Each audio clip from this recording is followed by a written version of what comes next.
오늘 말씀은 요한계시록 11장입니다. 요한계시록 11장.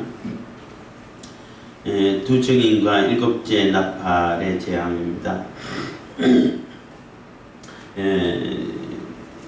요한계시록을 읽다 보면은 그게 일정한 패턴이라고도 말할 수 있는데, 그 요한계시록은 마지막 때에 하나님께서 이 땅을 심판하시기 전에 재앙을 내리시는 그러한 모습을 보여주면서, 그러니까 이 땅에서는 재앙을 받는 그 동안에 하늘나라에서는, 천상에서는 그러니까 하나님의 성도들이 마지막으로 안식하고 위로를 받고 거하는 그곳에서는 놀라운, 그러니까 평안과 한마디로 얘기하면 왕노릇하는 그런 모습을 이게 두 줄기로 비교하면서 이렇게 보여주는 그러한 패턴이라고 해야 되나요? 그러한 관점으로 이렇게 기록을 하고 있다고 말할 수 있어요. 그러니까 삽입구절 이렇게 표현을 하기도 합니다만은, 삽입구절이라고 표현해도 되겠지만은, 어쨌든 천상에서는 이런 모습, 또 지상에서는 이런 모습 하는데, 이 모든 재앙들이 이루어지는 것은 결국은 천상에서 하나님이 모든 전적인 주권으로, 절대적인 주권으로 모든 일이 진행되고 있다라는 것을 보여주고 있는 거예요. 그래서 이 재앙이 쏟아지고 재앙이 실행되고 하는 그 가운데서도 하나님의 성도들은 온전히 보존이 되고, 심지어는 오늘 11장에 나오는 두 증인이 상징하는 이 교회가 완전히 이 세상 그 권세라고 해야 되나요? 거기서 완전히 이제 결국은 다 파괴되고 다 해체되고 다 없어지고 이런 때가 온다는 거죠. 그렇게 왔다 할지라도 그 모든 것은 하나님의 주권 안에 있기 때문에 결국은 교회가 다시 부활해서 이게 공중으로 들림받는, 휴거되는 그러한 일들을 맞이한다는 거예요.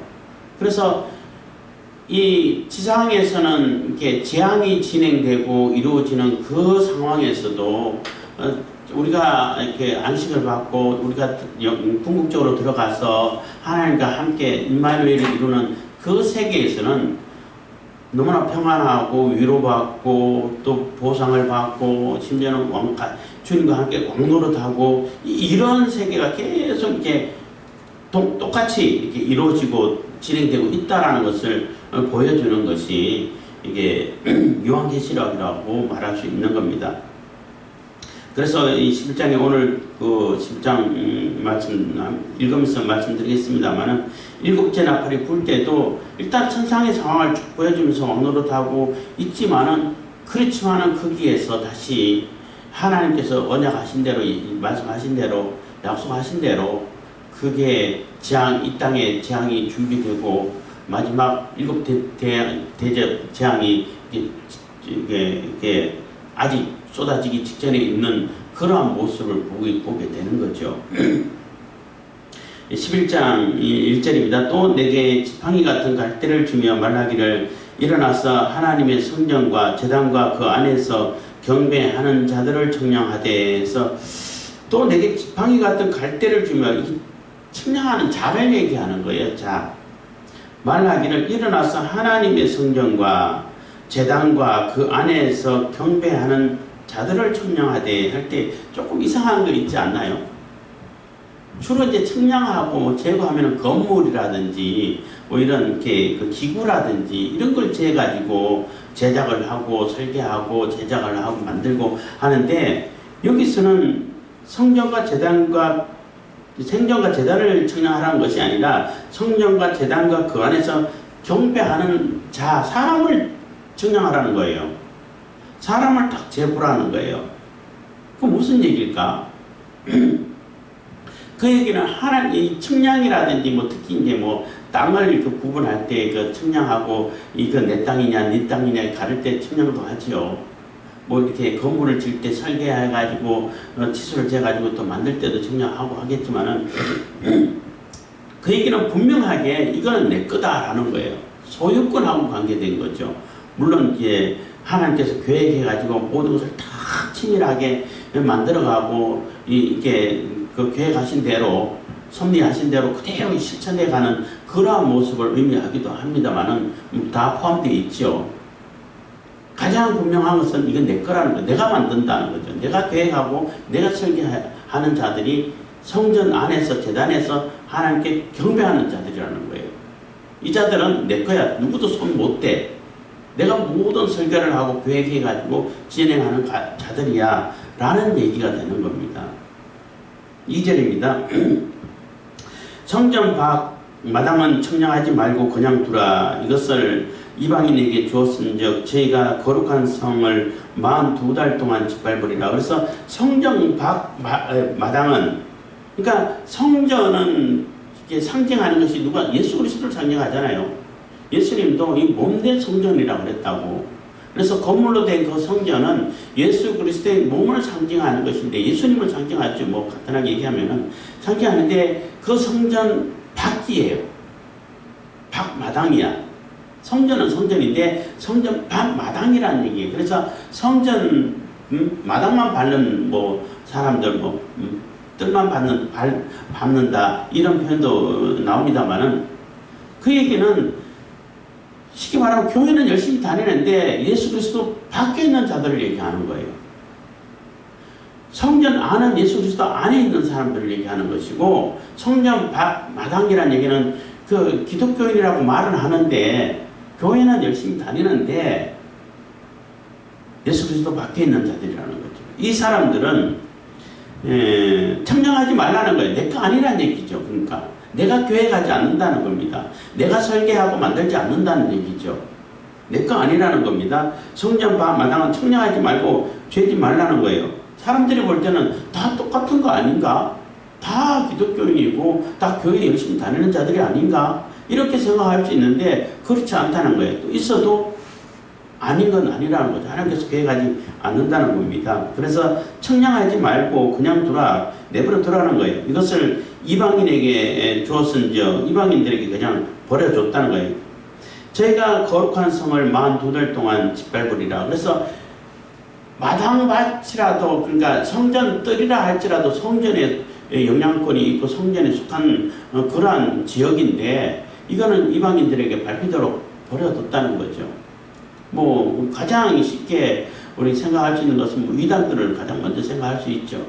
뿐만 아니라 같은 정상적인 교회라 할지라도, 교회에 왔다 갔다 하는 성도라 할지라도 그게 성도인지 교인인지, 그리고 그 사람이 예수 그리스도 안에 있는지 밖에 있는지는 사람들은 잘 구분을 못할 수 있지만은 하나님은 분명하게 구분한다는 거예요. 딱 구분해서 측량을 정확하게 하신다는 거예요. 딱 재본다는 거죠. 근데 예수 그리스도 안에 있는 자들은 측량해서 하나님이 계획하신 대로, 설계하시는 대로 하나님 소유로서 그대로 이렇게 예정하고 섭리하신 대로 진행시켜 가시지만은 밖에 있는 자들은 버려버린다는 거죠. 아무런 관심을 갖지 않는다는 거죠. 그래서 주여 주여 하는 자마다 다 천국에 들어갈 것이냐 라고 한 얘기는 또 같은 얘기인 것이고,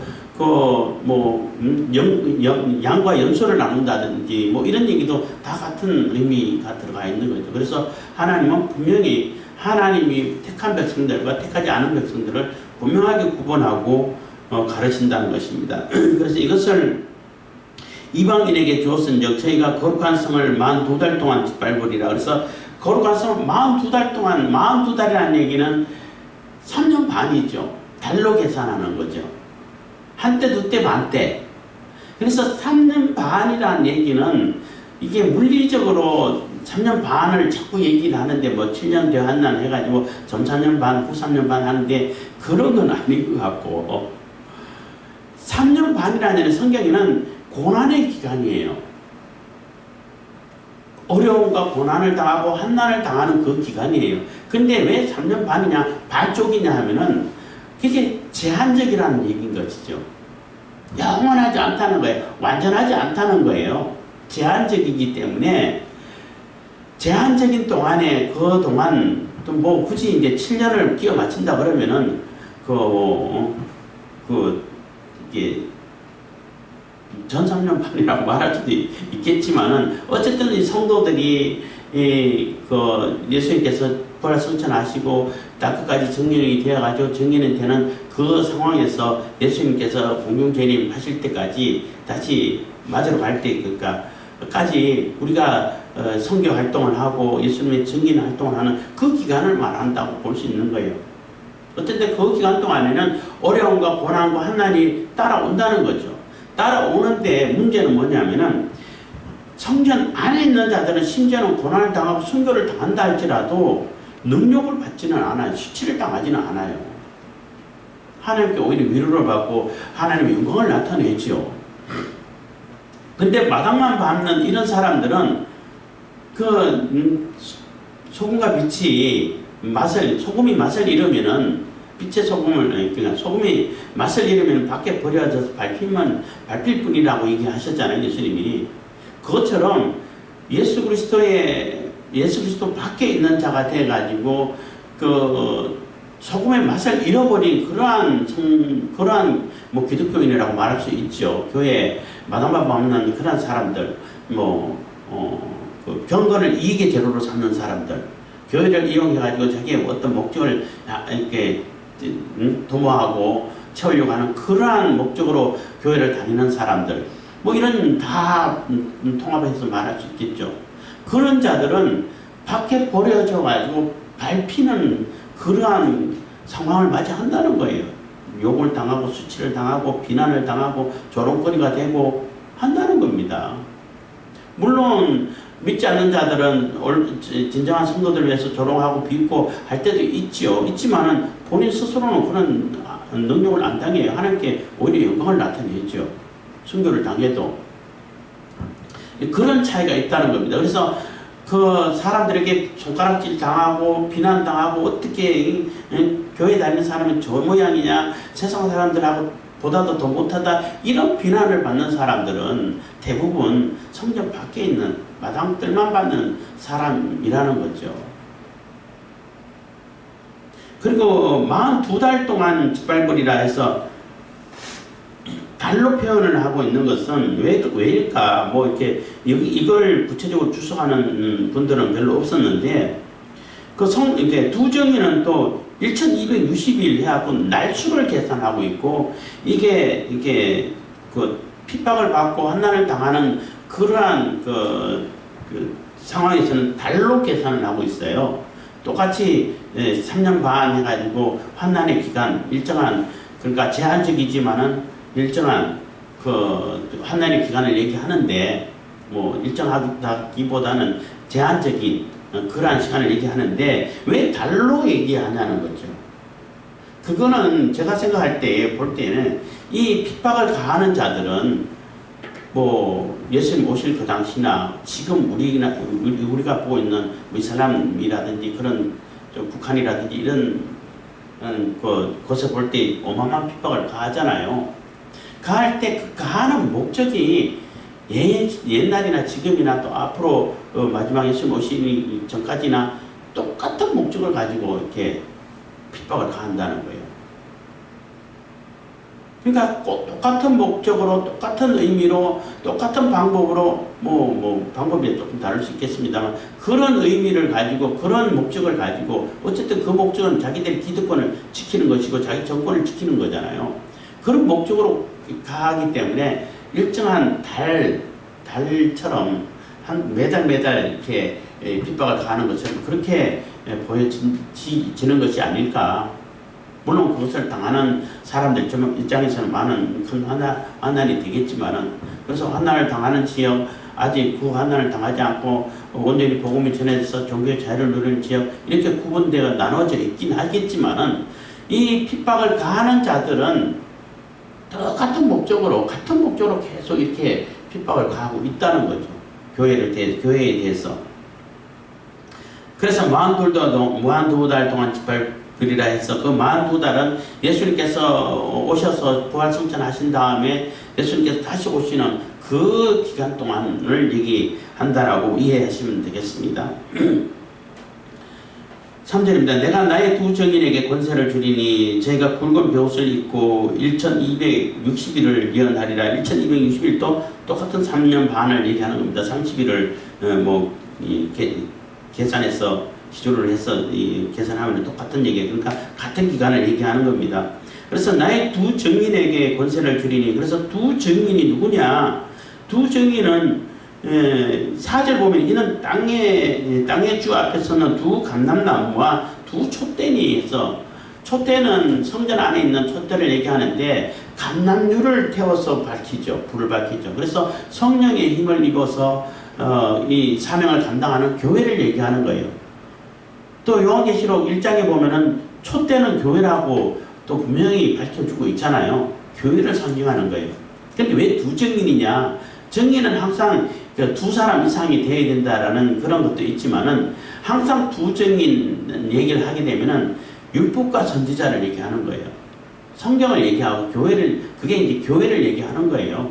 그래서 모세와 엘리야 이렇게 표현하기도 해요.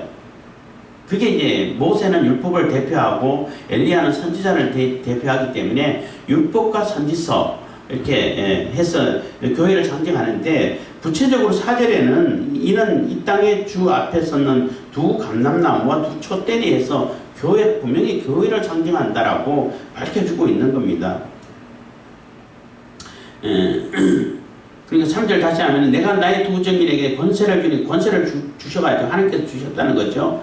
제가 굵은 베옷을 입고, 굵은 베옷을 입었다는 얘기는 굉장히 슬픔을 얘기하는 거잖아요. 슬픔을 표현하는 것인데 회개를 얘기하는 거예요. 회개의 그 메시지를 전하고 있다는 거죠. 증인이 된다는 겁니다. 회개의 메시지는 예수님께서 하시기 전에 요한계시록 때부터 회개의 그 메시지를 전하고 회개의 세례를 주고 해가지고 회개하라 천국이 가까웠다 소리 지르고 그렇게 했잖아요. 그 사명을 감당하고 있다는 거예요. 물론 예수님 오신 이후부터 땅끝까지 증인이 되라고 하셨기 때문에 그 증인이 되는 과정에서 우리가 죄인인데 그 죄를 회개하고 하나님께로 돌아오게끔 하는 것이 그게 복음이잖아요. 그게 예수님을 통해 가지고 우리가 구원을 얻는 길도 회개가 반드시 포함된다는 얘기, 회개의 과정을 반드시 거쳐야 된다는 얘기죠. 그래서 붉은 베옷을 입고 회개의 메시지, 복음을 이렇게 전하는 자들이라는 것입니다. 있고 1260일을 예언하려. 그래서 여기서는 왜 또 날수로 계산해가 했냐? 뭐 그것도 이제 뭐 주석하는 분들은 잘 이렇게 보지를 못했는데, 복음을 전하고 증거하는 데는 매일매일 해야 된다는 거죠. 뭐 한때, 두때, 만때 이게 더 심하고 덜 심하고 괜찮고 조금 더 심하고 이런 게 아니라 매일매일 증거해야 할 그러한 사명이 증인들의 사명이라는 거예요. 그래서 때를 얻든지 못 얻든지, 바울이 그런 표현을 했잖아요. 때를 얻든지 못 얻든지 복음을 전해라 하는 얘기와 같은 얘기라고 말할 수 있는 거죠. 그래서 매일매일 복음을 들고 증언을 하고 증거를 해야 되는 사명을 가진 자들이 이 두 증인, 쉽게 말하면 교회라는 것입니다. 교회의 사명이라는 겁니다. 5절입니다. 만일 누구든지 저희를 해하고자 한즉 저희 입에서 불이 나서 그 원수를 소멸할지니 누구든지 해하려 하면 반드시 이와 같이 죽임을 당하리라. 그래서 만일 누구든지 저희를, 그러니까 저희는 교회를 얘기하는 거죠. 두 증인 해치고자 하면은 저희 입에서 불이 나가지고, 입에서 불이 난다는 얘기는 심판의 말씀을 얘기하는 거죠. 하나님의 심판의 불을 주로 얘기하면은 심판을 상징할 때가 많아요. 특히 성경에서는 주로 이제 불을 하면 심판을 얘기하는데, 입에서 불이 나간다는 얘기는 심판의 메시지가 나간다는 거예요. 그래서 교회를 없애려고 하면은 심판의 불이 메시지가 나가가지고 그 원수들을 완전히 소멸시켜버린다는 거죠. 누구든지 헤아려 하면 반드시 이와 같이 죽음을 당하리라 해서, 그 교회의 역사를 보게 되면은 교회를 없애려고 얼마나 많은 권력자들이 애를 썼어요. 무지무지 애를 썼어요. 특히 로마 시대 때는 뭐 말로 다 할 수 없는 정말로 끔찍한 일들을 당하면서 핍박을 당했죠.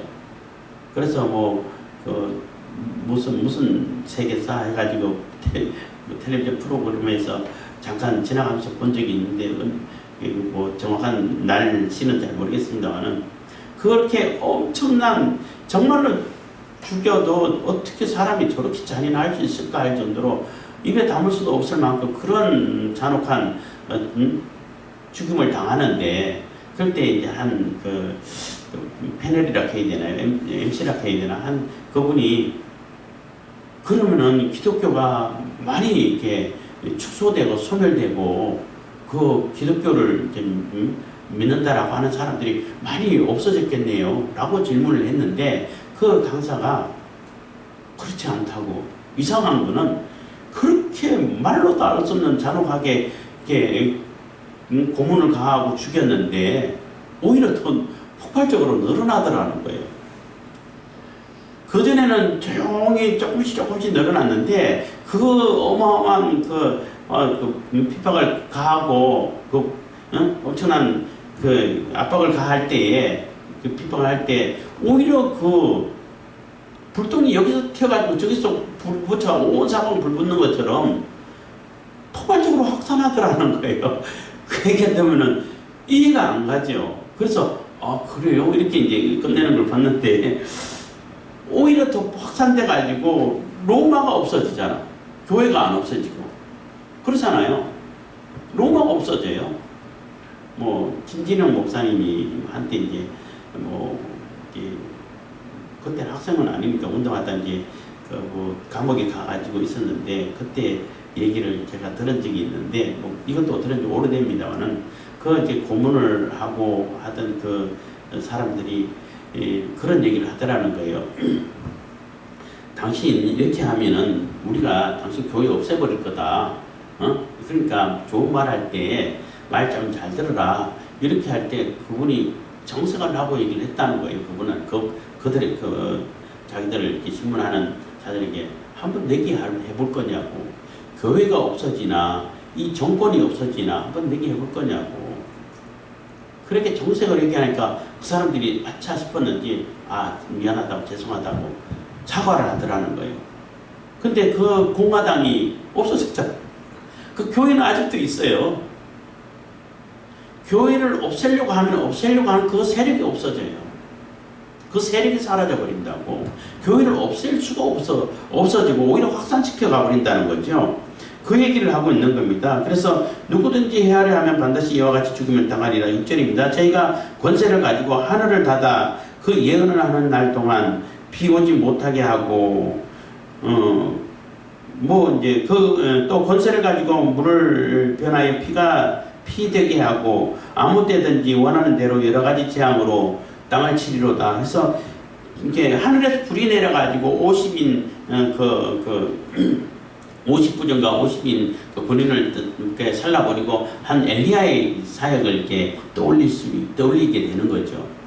그리고 하늘을 닫아서 비를 예언하는 동안 비가 오지 않게 하는 것도 엘리야의 사역에 들어있는 얘기인 거예요. 엘리야가 이게 연상이 되는데 보통 모세와 엘리야인데 왜 엘리야 모세일까? 그 다음에는 물이 변화에 피가 되게 하는 것은 모세가 애굽에 재앙을 내릴 때 제일 먼저 첫째 재앙을 이렇게 물이 피가 되도록 하는 그러한 재앙을 내렸잖아요. 여기서 그 재앙만 얘기하는 게 아니라 또 여러 재앙을 얘기하는 그 다음에 10가지 재앙이 다 포함된다는 얘기인 거예요.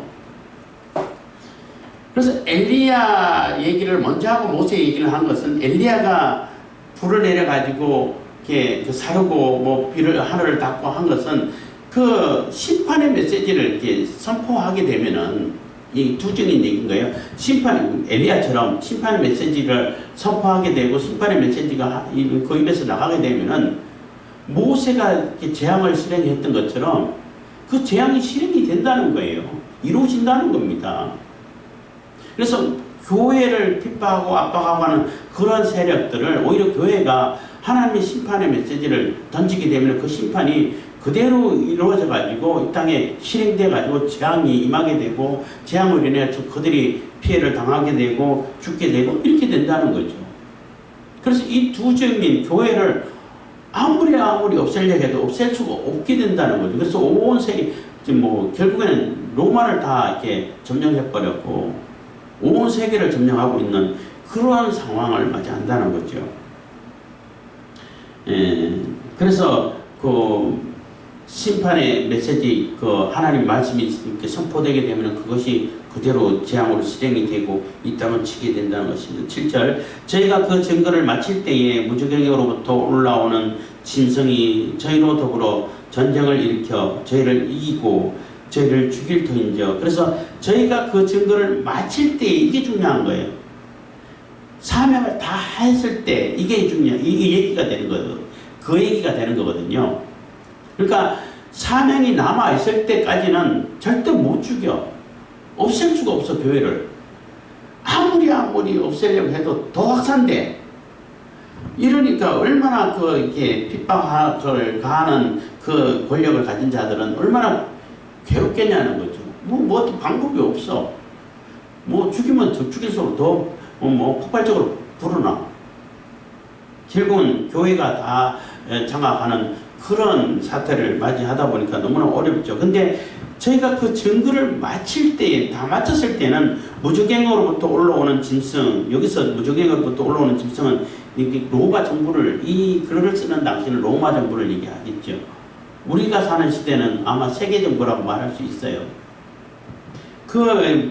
짐승으로 더불어 전쟁을 일으켜 싸운다는 얘기 않고, 물론 싸움도 전쟁이겠지만은, 싸움 그러면 주로 이제 개인적인 것을 보고 이제 싸움하고, 규모도 이제 어느 정도 그렇게 크지 않으면 패싸움 이런 표현을 쓰지만은, 전쟁하면은 큰 규모를 얘기하는 거예요. 굉장히 규모가 있는 싸움이죠. 어쨌든 전쟁을 일으켜서 저희를 이기고 저희를 죽일 터인지 완전히 교회를 다 부셔버리고 해체시켜버릴 수 있는 그런 시점이 온다는 거예요. 그 얘기는 우리 로마 시대 때는 그건 못 이뤘죠. 그래서 막 죽이려고 하고 했지만은 오히려 그 교회가 로마를 점령해버렸죠. 그렇지만 우리가 사는 시대는 지금 세계 정부가 서서히 두각을 나타내고 있고, 지금 종교 통합을 열심히 달려가고 있단 말이에요. 근데 종교 통합을 이룬다는 얘기예요. 종교 통합을 이루면은 그 교회들을 예배 드릴 때 저 통합 종교를 숭배하는 그러한 예배는 드릴 수 있도록 허락하겠죠. 그래서 대부분 많은 큰 교회들이라든지 별로 이미 세력이 넘어간 교회들은 그대로 받아들이면 종속시켜 주니까. 그러지 않으면 다 해체시켜버리겠죠. 다 잡아놓고 감옥에 넣든지 어떻게 하든 다 해체시켜가지고 절대 예배 못 드리도록 하는 것을 성공한다는 거예요. 다니엘서 12장 7절에 보면은 성도들의 권세를 한번 찾아볼까요? 제가 찾아본 지 한참 돼가지고 생각이 잘 안 나는데,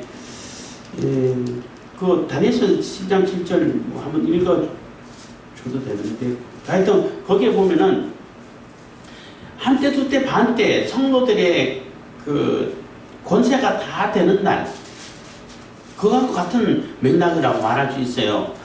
그러니까 성도들의 권세가 다 하는 날, 그런 증거를 다 하는 날이라고 말할 수 있죠. 그렇게 되어 있죠. 읽어볼까요? 예.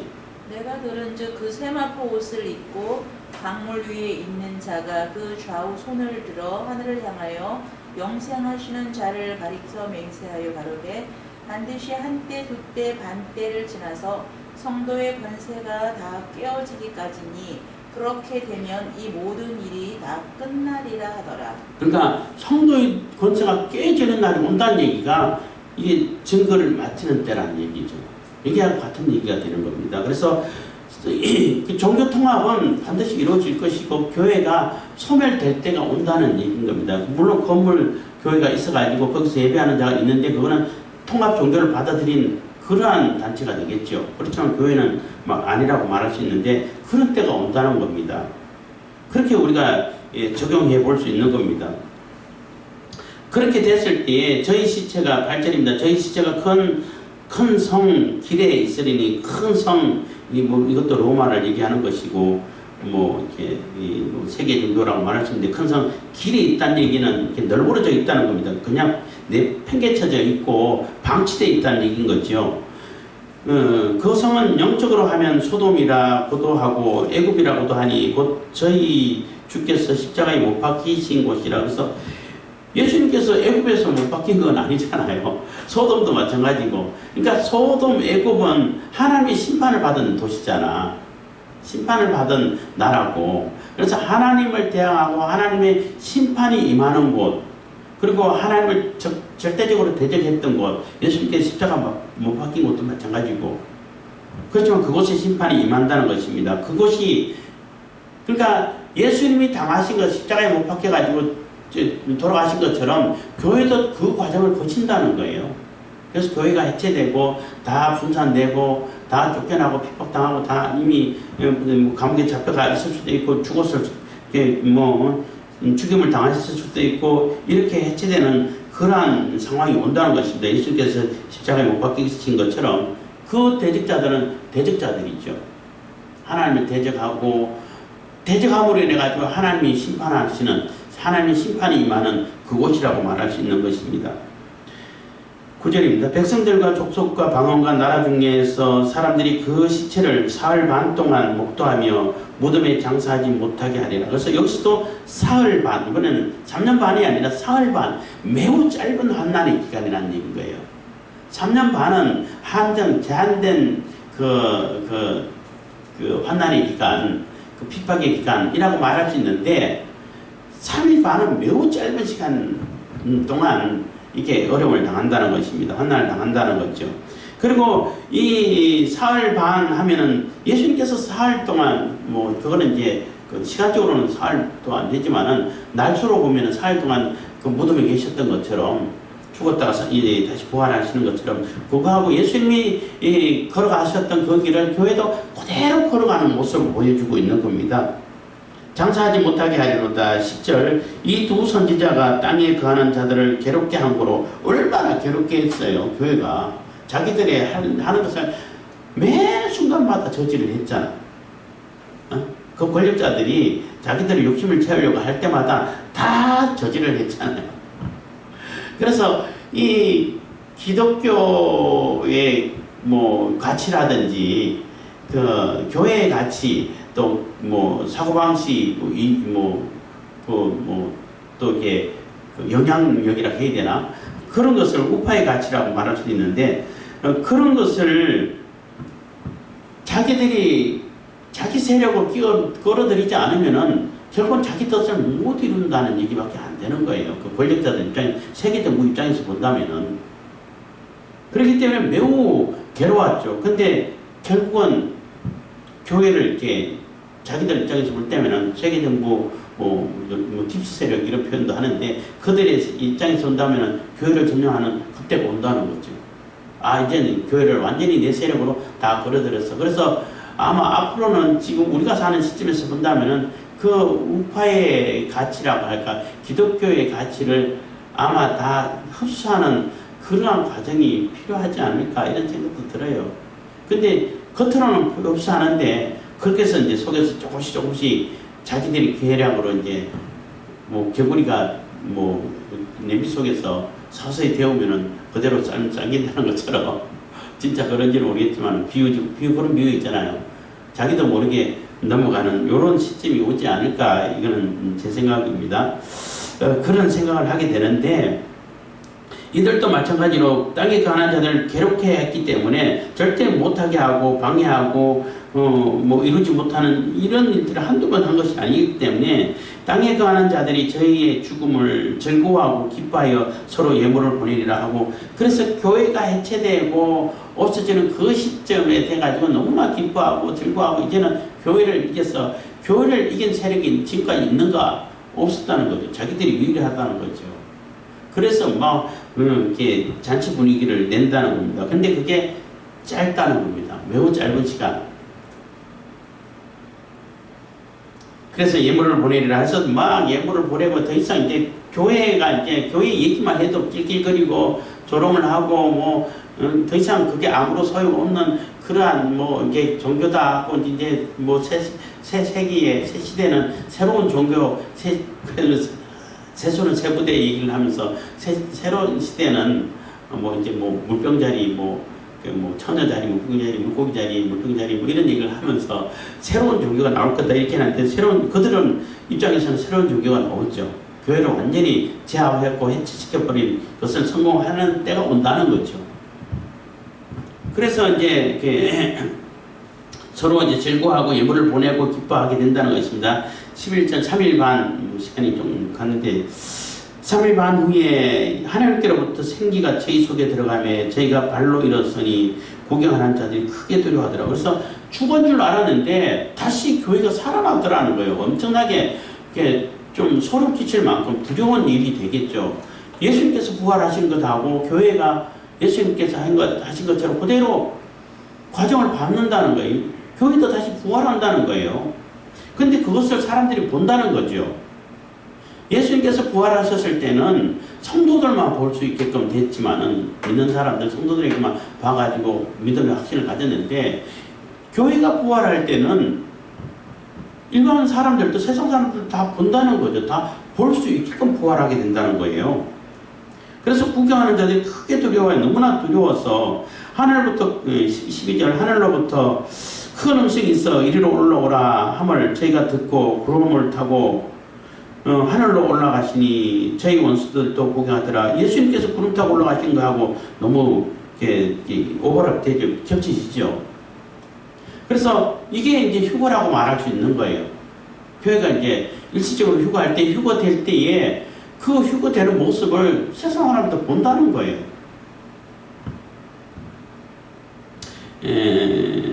그래서 이제 뭐 휴거가 있다 없다 뭐 이렇게 얘기를 하고 있는데 휴거는 있어요. 그럼 휴거란 말은 성경에 안 나오죠. 뭐 휴거란 말은 이제 원래 이렇게 올려간다는 얘기인데, 데살로니가 전서 4장 뭐 17절, 뭐 고린도 전서 15장 51절인가? 그런다 보면은 공중으로 올려 간다고 분명히 밝혀주고 있어요.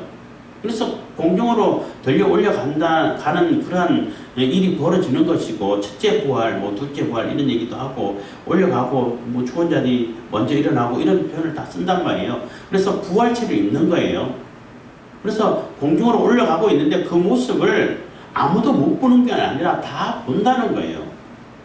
그래서 예수님께서 공중재림하고 우리가 공중으로 올림 받아가지고 거기서 예수님을 맞이하는 환영 행사, 본인잔치 그거 있다고 말할 수 있어요. 그 세대주의자들이 그런 표현을 써가지고 요한계시록 강의하는 분들이 그걸 자꾸 부정하려고 하는데, 그거 시간적으로 그렇게 이루어질 거다 이런 얘기를 그렇게 해석할 필요는 없잖아요. 그 용어는 그게 틀린 얘기가 아니라고 볼 수 있어요. 그러니까 공중 재림이 있고 지상 재림이 있고 그것도 분별이 가요. 이 요한계시록 읽다 보면은. 그리고 우리가 공중으로 들려 올려가는 휴거 분명히 있어요.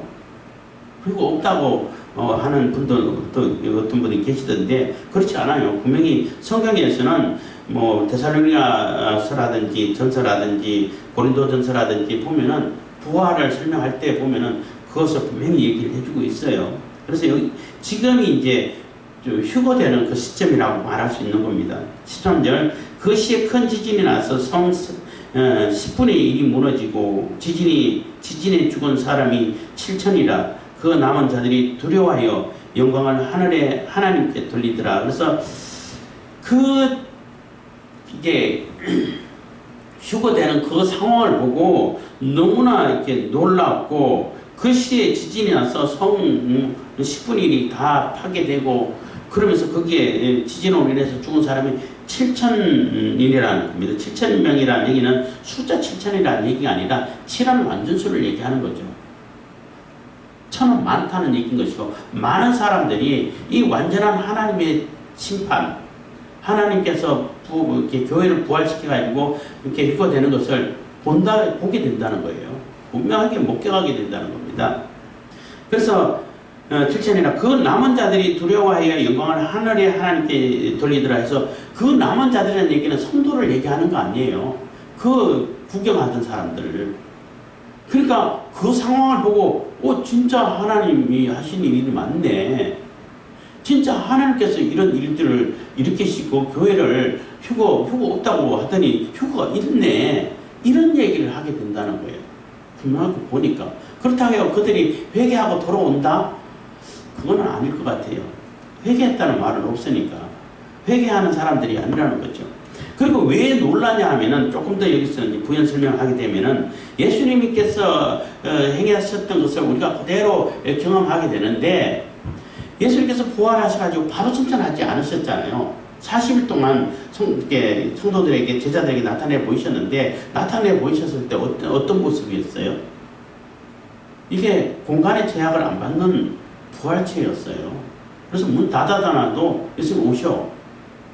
어느 날 같이 가다가도 순식간에 어디 사라져 버리시고 순간이동이 가능한 그러한 육체가 되는 거예요. 부활체. 그러니까 성도들이 다시 부활했을 때도 똑같이 부활체를 입는다는 거예요. 그래서 굳이 이제 뭐 예를 든다면은 뭐 성도들 잡아가지고 감옥에 넣어놨는데 그 묶어놨는데 수갑 채워놨는데 수갑 풀리지도 않은데 서로 빠져나가요. 꼭꼭 묶어놔도 묶인 그대로는 있는데 그대로 몸이 빠져나가 버려요. 그게 어디서 우리가 이해할 수 있냐면은 예수님께서 세마포를 쌌잖아요. 쌌는데 개켜 있다는 얘기는 일어나가지고 다시 이렇게 이불 개듯이 갠 것이 아니라 쌍 그대로 있는 상태에서 몸만 쏙 빠져나간 그런 상태라는 얘기인 거예요. 그게 어떻게 가능해? 일반 몸이라면 그게 불가능한 거죠. 뭐 흐트러지죠. 근데 그게 그대로 빠져나갈 수 있다는 얘기는 부활체는 가능하다는 얘기예요.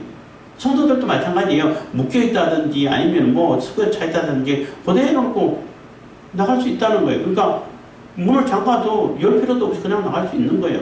그런 모습을 볼 때 벽이 있어도 쑥 지나가 버리는 거예요. 그걸 볼 때 사람들이 얼마나 놀라겠냐는 거죠. 소름 끼칠 정도로 놀랄 수밖에 없지 않겠냐는 겁니다. 그래서 이 사람들이 크게 두려워할 수밖에 없는 그러한 모습을 보게 된다는 것입니다. 이제 시간이 좀 갔는데 14절부터는 좀 뭐 그렇게 설명이 많이 필요한 것이 아니기 때문에 빨리빨리 지나가겠습니다.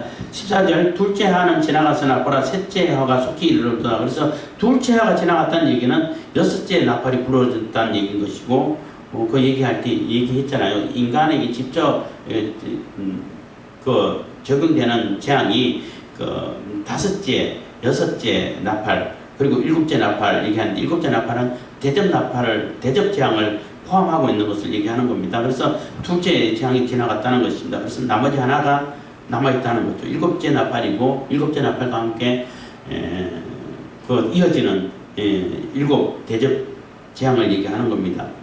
그게 이제 셋째 화가 되는 거죠.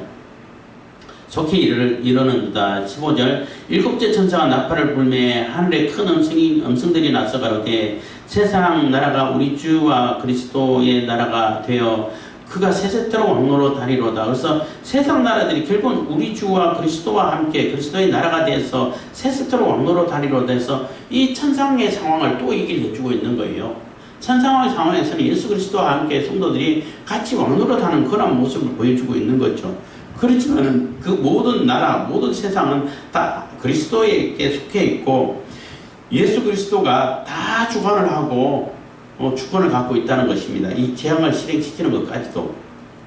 16절 하나님 앞에 자기 보좌에 앉은 24장로들이 엎드려 얼굴을 대고 하나님께 경배하여 가로되 해서 이 24장로들도 천상의 존재들이라고 말할 수 있고 천상 교회의 뭐 대표라고 말할 수 있는데 그들도 다 예수님께 엎드려서 경배를 한다는 거죠. 그래서 그들도 같이 왕노릇 하지만 사실은 예수님하고 있으니까 같이 왕노릇 가능한 것이지 자기가 진짜 뭐 예수님께 하고 똑같은 왕은 아니잖아요. 같이 왕노릇 하지만은 왕 같은 제사장이긴 하지만은 같이 예수님과 같이 지내는데 모든 주권, 모든 영광, 모든 권세, 모든 능력은 하나님께 예수 그리스도께 있다는 거예요. 그래서 그들에게 똑같이 경배를 한다는 것입니다. 17절 가로되 감사함나니 옛적에도 계셨고 시방도 계신 주 하나님 곧 전능하신 이여 친히 큰 권능을 잡으시고 왕노릇 하시도다. 그래서 하나님께서 모든 주권을 가지고 행사하신다는 겁니다. 18절 이방들이 분노하며 주의 진노가 임하여 죽은 자를 심판하시며 종 선자들과 성도들과 또 물은 대수하고 주의 이름을 경외하는 자들에게 상 주시며 또 땅을 망하게 하는 자들을 멸망시킬 때로소이다 하더라. 그래서 지금이 이제는 상 주실 우리 성도들에게는 상을 주시고 또 이게 땅에 있는 자들은 심판을 내리시고 그때가 된 거 아닙니까? 그때입니다. 라고 이렇게 얘기를 하는 거죠. 그러니까 이렇게 휴거를 당하고 휴거를 하고 나머지는 세상에 이제 진짜 재앙을 내려야 할 때가 아닙니까? 이렇게 이렇게 탄원을 하는 것입니다. 그래서 이렇게 천상의 상황, 땅의 상황을 이렇게 같이 이렇게 이렇게 보여주고 있는 거죠. 물론 뭐 드라마 같은 거 볼 때는 화면이 이쪽에 보여주고 저쪽에 보여주고 하는 것처럼 그렇게 같이 설명해주고 있는 것입니다. 그래서 지금은 진짜 이제 이 사람들에게 본격적인 이제 재앙과 심판을 내려야 할 때가 됐습니다. 그러니까 나팔 재앙은 일단 지나갔다는 거죠. 그러니까 그 휴거 당하기 이미 휴거됐기 때문에 이제 진짜로 제대로 된 재앙이 이 땅에 남아 있고 나올 때가 됐다는 것입니다. 19절을 이에 하늘에 있는 하나님의 성전이 열리니 성전 안에 하나님의 언약궤가 보이며 또 번개와 음성과 내성과 지진과 큰 우박이 있더라. 그래서 하늘이 열리고 성전 안에는 언약궤가 있고 언약궤는 하나님과 우리에게 언약을 해주시고 약속해 주시고 하나님 우리하고 임재해 주시고 임재의 상징이 되고 또 거기서 속죄하는 속죄소가 되고 이런 곳이잖아요. 이런 것이기 때문에 그 우리와 언약해 주신 하나님께서 우리와 약속해 주신 그 언약이 그대로 이루어진다는 거죠. 그 언약에 의해 가지고 이 땅에 심판을 내리겠다는 거예요. 재앙과 심판을 내리겠다는 겁니다. 그래서 또 번개와 음성과 뇌성과 이거는 하나님이 임재하실 때 나타나는 그러한 현상이죠. 지진도. 그렇지만 이 땅에 사는 사람들에게는 어마어마한 재앙이 되겠죠. 그리고 우박이 있더라 해서 엄청난 재앙이 시작되는 그러한 상황이 된다는 거예요. 그래서 이때가 이제 대접 재앙이 심판이 돼야 할 그때가 된 거야. 이제 진짜 본격적으로 재앙이 내리는, 뭐 굳이 따진다면은 전 3년 반, 후 3년 반 이런 표현을 쓴다면은 후 3년 반이 시작되는 거겠죠. 그리고 이제 바로 이제 대접 재앙이 안 나고 12절, 13절을 쭉 이렇게 뭐 14장 이렇게 나와가 또 설명이 있는 것은 그럼 왜 여기 그때는 당시로 오면은 뭐 바벨론, 로마, 지금은 세계적 뭐 이렇게 표현하시는데 이들이 심판을 받아야 하는지 또 이 영적인 전쟁이 왜 시작되었는지를 다시 설명하고 있어요. 그런 구도로 구조로 이렇게 읽어주시면 이해가 될 것입니다. 기도하겠습니다. 사랑해 주신 감사합니다. 이 시간에도 은혜와 복을 베푸신 감사드립니다. 저희들이